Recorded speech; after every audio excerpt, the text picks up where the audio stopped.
안녕하십니까. 전기공학과 16학번 조수연입니다.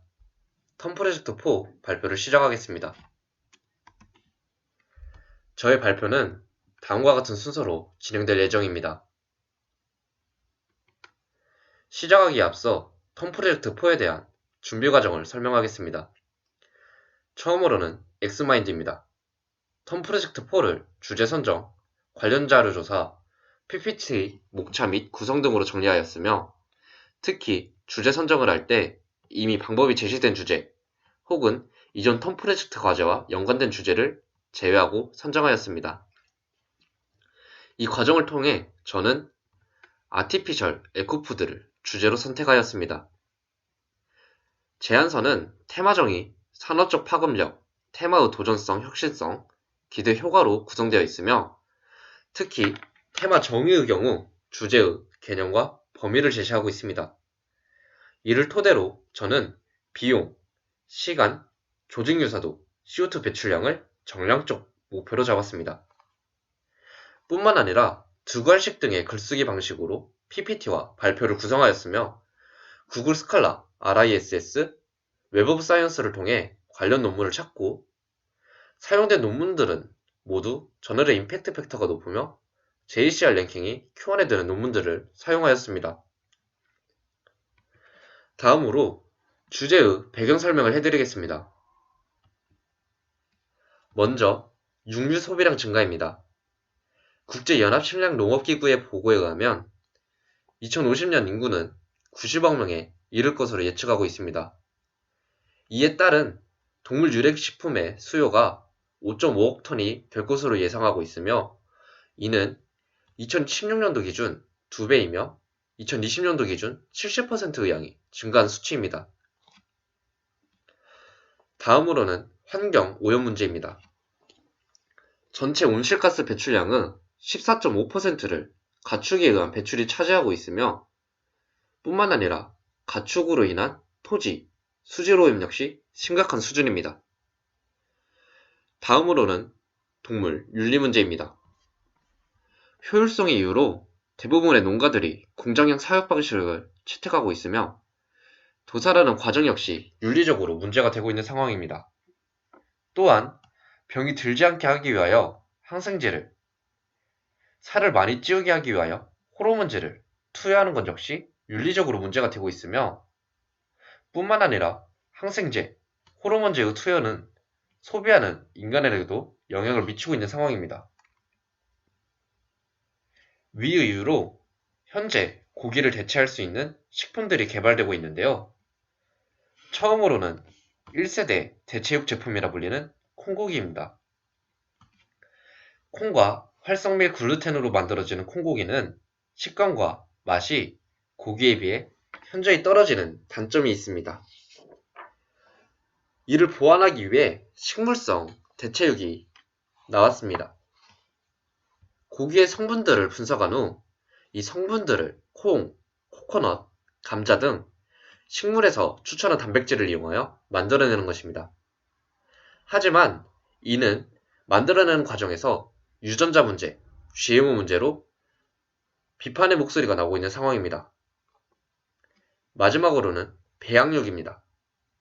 가축의 줄기세포를 배양하여 만들어내는 배양육은 흔히 랩그로운 미트, 인비트로 미트, 컬처드 미트 등으로 다양하게 불리며 이 기술은 아직 초기 단계의 상황입니다. 이 세 가지 기술 중 제가 주목한 것은 바로 배양육입니다. 조직 배양 기술을 통하여 만들어지는 배양육은 크게 두 가지로 나뉘는데요. 그중 첫 번째는 자기조직 기술입니다.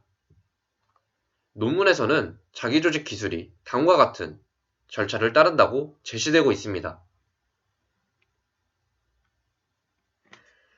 두 번째 방법은 지지체 기반 기술입니다.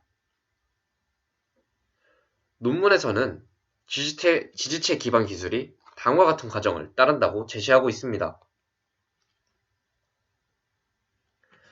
위 과정들을 통해 만들어진 배양육의 장점으로는 크게 세 가지가 주목되는데요. 첫 번째로 동물 윤리 문제의 해결입니다. 고기를 배양육으로 대체하게 되면 비윤리적인 방식의 사용 및 도축이 감소하게 될 것입니다. 다음으로는 가축의 질병으로부터 자유로워진다는 것입니다. 아래 그림은 12월 4일 농림축산식품부의 홈페이지의 일부인데요. 조류 인플루엔자 및 아프리카 돼지열병이 심각 상태인 것을 알 수 있습니다. 배양육으로 고기를 대체하게 된다면 가축의 질병으로부터 안전해지며 또한 지속 가능하고 안전한 생산 시스템이 구축될 것으로 예상됩니다. 마지막으로 가축으로 인한 토지오염 및 대기오염이 감소하여 환경 문제가 감소하게 된다는 것입니다. 왼쪽의 그래프를 보시면 검은색 그래프는 소, 빨간색 그래프는 배양육을 나타냅니다. 각각의 상황에서 소를 100%라고 두었을 때 배양육을 생산하는 데 드는 에너지 소비량은 소의 55% 수준이며 온실가스 배출의 경우 소의 4% 수준, 토지 사용의 경우 소의 1% 수준, 물 사용량의 경우 소의 4% 수준을 보인다고 논문에서 제시하고 있습니다. 하지만 이 대체육은 아직 많은 한계점들을 보이고 있는데요. 첫 번째로는 생산 비용입니다. 2018년 1파운드당 363달러 수준에서 2019년도 4월 1파운드당 100달러 수준으로 비용이 많이 감소하였으나 상용화 및 고기 대체에는 아직 비싸다는 한계를 보이고 있습니다. 배양액으로 소 태아 혈청을 사용한다는 것이 생산 비용이 비싼 이유로 꼽히고 있습니다. 다음으로는 긴 소요 시간이 걸린다는 것입니다. 패티 하나의 양을 만드는 데 있어서 약 6주 정도의 시간이 소요된다고 하며 최근 2019년 중국 난징 농업대에서는 5g 양의 배양육을 제조하는데 20일이 소요되었다고 발표하였습니다. 하지만 고기 대체를 위해서는 더 짧은 소요시간이 요구되어집니다. 다음으로는 배양육의 형태입니다. 현재 나오는 배양육들은 모두 분쇄육 형태의 모양을 띠고 있는데요. 이는 큰 조직으로서의 형성이 안 되기 때문입니다. 그렇기 때문에 육질의 구현이 어려워 아직 식감 부분에서 떨어진다는 것이 한계점으로 지적되고 있습니다. 마지막으로 CO2 배출량입니다. 앞서 설명한 그래프를 생각하셨을 때 온실가스가 많이 감소되지 않았나? 하고 의아해하시는 분이 계실 것 같은데요. 그 이유는 바로 메탄가스 배출량 때문입니다. 배양육을 제조하는 데 있어 메탄가스 배출량은 없어지므로 온실가스가 많이 감소하나 이산화탄소 배출량은 200kcal를 만드는데 19kg 수준으로 많은 양을 보입니다. 특히 메탄가스는 대기 중에 14년 정도 지속되는 것에 비해 이산화탄소의 경우 대기에서 100년 이상 지속되는 것을 생각했을 때 이산화탄소 배출량을 줄이는 것은 큰 과제로 생각됩니다. 배양육 제조에 대한 연구와 개발이 필요하다는 것을 앞서 설명드린 배경과 한계들을 보면 알 수 있습니다. 따라서 저희는 다음과 같은 목표를 둔 배양육 제조에 대한 연구와 개발을 할 것입니다. 그에 대한 저희 기술의 개요입니다. 첫 번째로 배양액으로서 홍합, 접착 단백질을 사용하는 것입니다. 이로 인해 기존의 방법보다 효과적인 세포 결합이 가능해지며 생산 비용 역시 감소될 것입니다. 이를 위해 홍합 접착 단백질의 특성 연구를 할 것입니다. 두 번째로 식물에서 추출한 단백질을 이용하는 것입니다.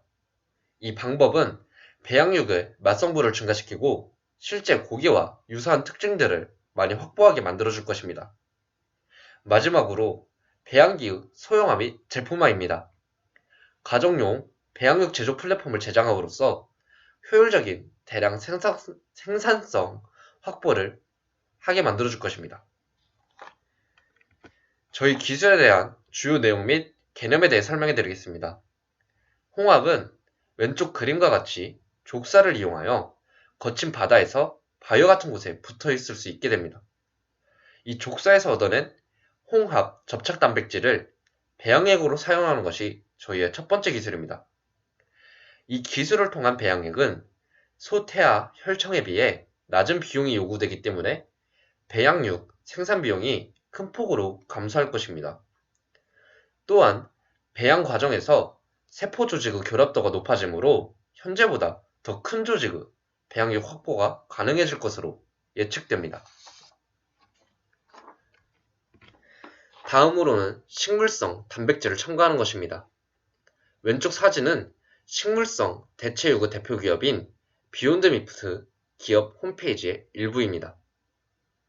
이와 같은 기술의 연구를 통해 식물성 단백질을 배양육 제조에 사용하게 될 것이며, 이는 기존의 배양육보다 맛 성분의 증진과 함께 생산 비용이 감소하는 결과로 이어지게 됩니다. 마지막으로 제품화를 위한 스타터 세포와 배양액의 키트화 기술의 연구가 함께 진행될 것입니다. 저희는 최종 목표를 심약 안보 및 환경오염 대응이 가능하고 제조 비용 및 시간을 획기적으로 줄일 수 있는 축육, 세포 기반 동물성 영양성분 함유 가공식품 제조 플랫폼을 만드는 것으로 두고 있으며, 세부 목표로는 다음과 같이 두고 있습니다.